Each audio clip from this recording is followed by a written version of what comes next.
Hey there, welcome to my farm and to my kitchen. My name is Rachel Ballard, and this is the channel where I teach you how to cook more from scratch in your own home kitchen so you can cut those boxed and processed meals. If that sounds like something you're interested in, don't forget to hit that subscribe button right below this video and the bell next to it so you don't miss a single upload. Today, we are making the best homemade cinnamon rolls in the world. At least I think so anyway. These are very requested by all of my friends and family. I sell them in bulk for the holidays. Everybody really loves them. They have a secret ingredient I think you'll be a little bit surprised about, but they are absolutely the softest, most delicious ones you're probably ever gonna eat. Let's get started.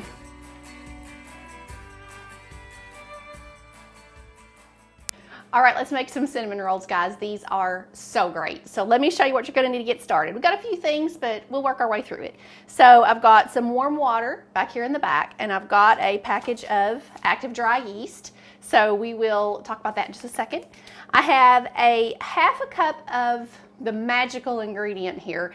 We're gonna use mashed potatoes in this, and I just mean regular old unseasoned, like boil some potatoes in some water and mash them up.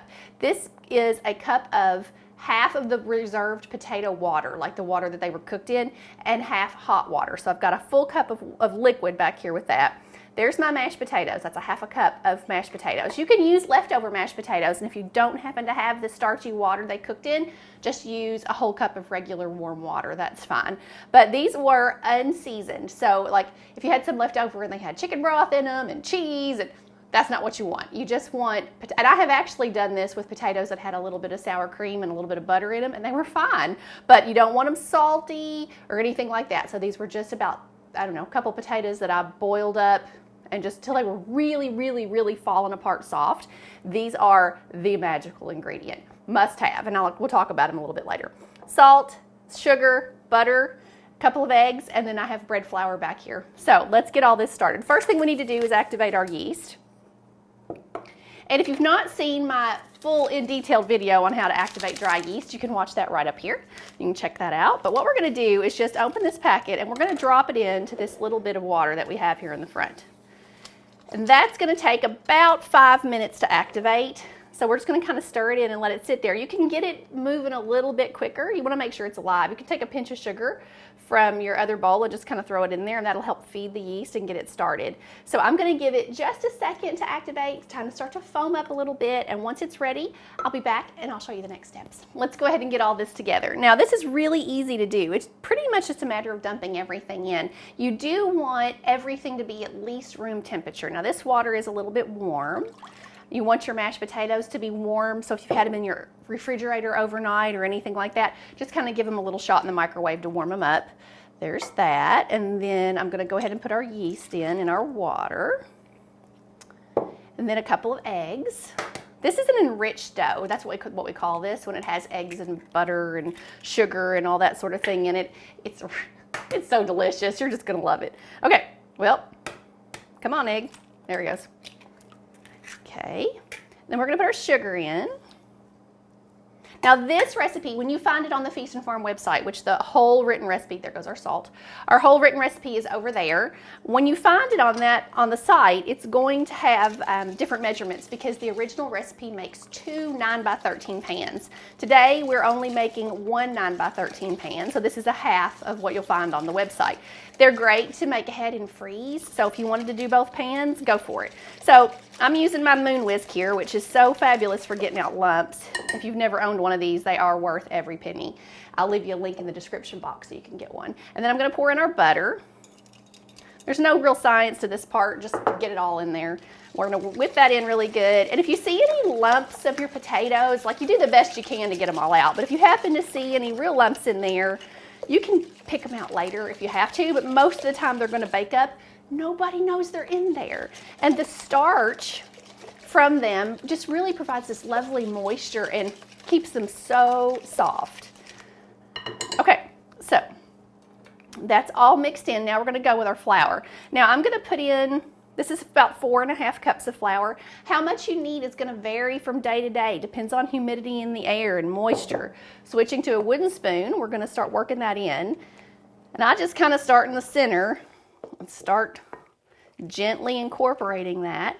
So we'll start with 4 cups. You may need 4.5, but the start of this dough is very soft. So even once we have the flour in, it's going to be a very soft, loose dough. After it rises, the texture changes completely, and it's much easier to work with. I know I'm going to need all that flour, so I'm going to put it in. I'm going to work this in. I'll show you what it looks like when it's all mixed. So can you see how soft this is? It is very loose still, and very different than some of my yeast roll recipes. If you want to watch those, you can check those out up here as well. But it's a little softer than a traditional dough would be, and that's okay. So once you've gotten it to this point, all you do, you can spray it with a little bit of nonstick spray, a little bit of cooking oil if you want to, and just cover it with some plastic wrap and set it in a warm place until it doubles in size. Now, because this is an enriched dough, they don't rise as fast as if we had just done flour and water and salt and sugar. So with the butter in there and the eggs in there, it slows down the growth. This may need 2 to 3 hours to double in size. Use the biggest bowl you have because this is a mountain of dough. Even at a half of a recipe, it's a mountain of dough. So I'm going to set this aside, and by the magic of television, I'm going to show you what it should look like. Now, I made this one earlier, and it's coming out of the top of the bowl. I'm going to pull this plastic wrap off, and don't worry, it's going to deflate, and that's okay. And, oh, it smells so good. It gets, oh, that wonderful bread aroma about it. It's just fabulous. All right, I'm going to get it out of here, and I will show you the next steps in just a second. She's pretty soft, but don't worry. So we're going to gently work this around. We're going to have to work in a little more flour. When I made this one this morning, I thought, that's pretty soft, but I went with it anyway, and so it's going to need a little bit of work. Just be patient with it. It's okay. So we're going to work it around here, and it's going to come together. It's just going to take it a minute. See, it's already coming. You just have to use like a really light touch with it. You don't want to just mash your fingers into it when it's soft like this. You just use a light touch until it kind of starts to behave. So we're going to knead this until I feel it starting to firm up. The dough will become a little bit resistant to my touch, which is going to take it probably 5 to 7 minutes. Probably I'm just going to work with it till I feel it. I know that bread is one of those things that you have to learn how it feels. So don't get frustrated. Just keep doing it. So I'll be back in a couple of minutes, and I'll show you what it looks like when it's ready to roll out. We're ready to roll these out. Let me show you what you're going to need to do that. So in this bowl, I have some brown sugar and some white sugar, equal parts, about a 1/4 cup or so of each, and then a 1/2 tablespoon of cinnamon, and I dropped in about a 1/2 teaspoon or so of vanilla into the sugar. It gives it something a little extra, so I like that, and we'll mix those together in a second. And then I have a 1/2 stick, more butter, of unsalted butter, and I kind of softened it just a little bit. Room temperature, depending on how warm your house is maybe sometimes too cool, so make sure that your butter is soft enough to spread. And then, if you thought I hadn't lost my mind yet with the mashed potatoes in here, I have a big piece of dental floss, and we're going to use this to cut our cinnamon rolls with, so I will show you that in just a minute. You can use a piece of thread to do it too, but I find the dental floss works really well. So what we're going to do is we're going to roll this big soft ball here, and it never does come together quite like I said, like a regular bread dough does, but it certainly does stretch. And we're going, I don't know, guys, maybe 16 inches long and 12 or so inches wide. And you can see how it springs back. If you have trouble rolling it out and it just wants to keep springing back on you, just let it rest another 5 minutes or so. It's just the gluten. It just needs a couple more minutes from where you kneaded it. It needs a little bit of rest time.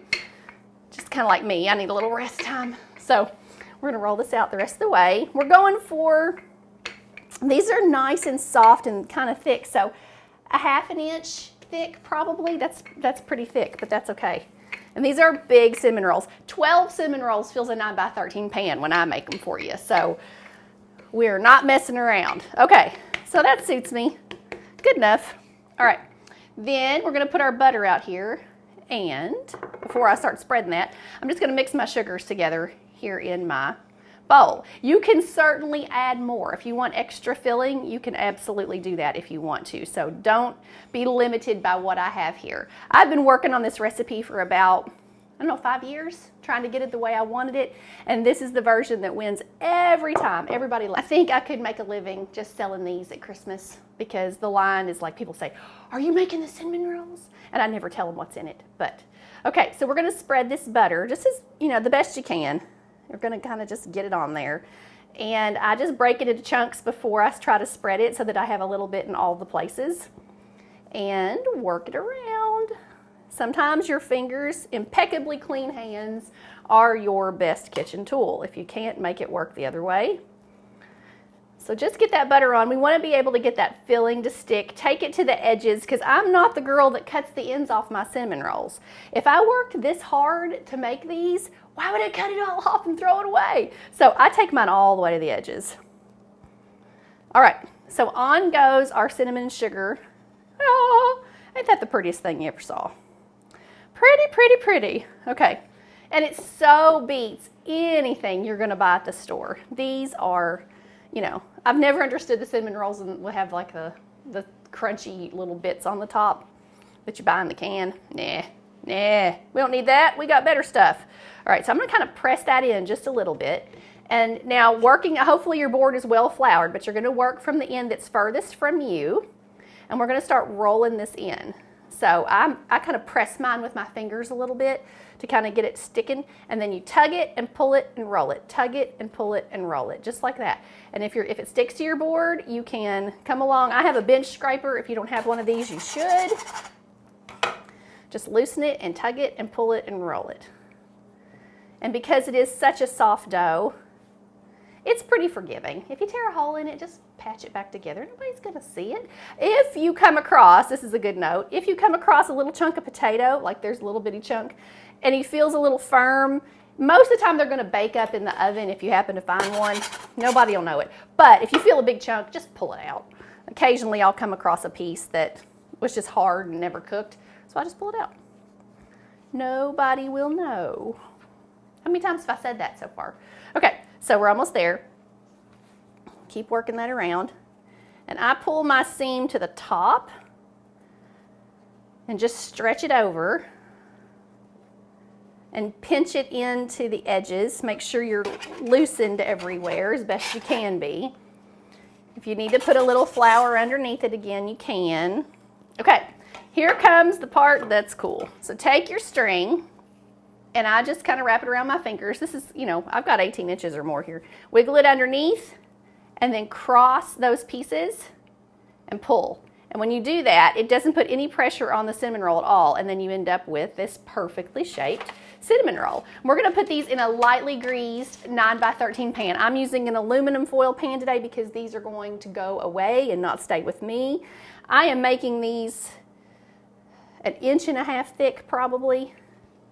A very generous thick size because I want them to be beautiful and tall, and I want them to kind of rise up together. Now this spot's gonna be sticky, so what I do is just pull it like you mean it, and you'll get it off of there. If it sticks to your board a little bit, it's okay. So I'm gonna put 3 to a side in there, almost touching in the pan. If you wanna make these ahead, you can roll them, cut them, put them in your pan. Cover them with foil or with plastic wrap and put them in your refrigerator overnight. This is usually where I would stop and bake them the next day. So they can sit just like this. They will rise in the fridge. So even though they'll just do it more slowly, which is perfectly fine. And then tomorrow, all you have to do is take them out and bake them. You don't even have to let them rise anymore because they'll have done it all in the fridge. So I'm gonna get all these in. Aren't they gorgeous? I'm gonna finish putting these in, and I'll show you what they look like. Here's what they look like. And you can tell I got them all in there. They are monsters. These are gonna rise another hour until they're just kind of level with the top of the pan a little bit, or at least doubled in size. Then we'll bake them. And in the meantime, I'll be back in a little bit after I clean all this up, and I'll show you how to make the frosting. So you'll be ready for that part. See you in just a little bit. All right, let's make some frosting. Now, here's what you're gonna need. I've got 2 tablespoons of unsalted softened butter, 1/2 teaspoon of vanilla. I've got a half a block, 4 ounces of softened cream cheese, and a little bit of milk just in case I need to thin things down, and about a cup of powdered sugar. Now I'm gonna make this a little bit thinner than what I would use for frosting a cake, but if you want to double this recipe for your cinnamon rolls, you can do that. I'm always like the low-key kind of sugar girl, so I don't always want mine totally covered in frosting, but that's up to you. I know, just when you thought I wasn't already weird enough. So let's put the cream cheese and the butter right in here together. And I'm gonna go ahead and just drop my vanilla in, just that little dab. Makes all the difference. And then we'll incorporate the sugar in just a second. Okay, now that's in, and we're gonna go ahead and add our sugar. I'm gonna do it a little at a time because I don't wanna take a bath in it. So I'm gonna put about half in, start it on low, get that in, and then if I need a little milk, I might add that too. All right, we're all done. There you go. You can see I did add about a half a teaspoon of milk, just a little bit. It goes a very long way in there. The frosting is ready. We can set that aside, and when our cinnamon rolls come out, we're gonna put this on while they're hot so it soaks in. It's good. See you in a little bit. Cinnamon rolls are ready to go in the oven. I just want to show you really quickly what they look like. They have almost doubled. They're pretty close. They're ready to roll though. So they were on my stove that was kind of sitting there warm, just sitting on top for about 45 minutes. So we're going to go into a 350-degree oven for 25 to 35 minutes. Mine tend to need more like 30 to 35. Because there's so much sugar in them, they will kind of look like they're done before they are. So cover them with a little bit of aluminum foil, 20 minutes in or so, and they should be able to bake through without getting too dark on you. So be back to show you what they look like, and we'll get a taste in a minute. Oh guys, they're out of the oven. I wish you could smell it. I mean, it just smells like vanilla and cinnamon and all those wonderful things.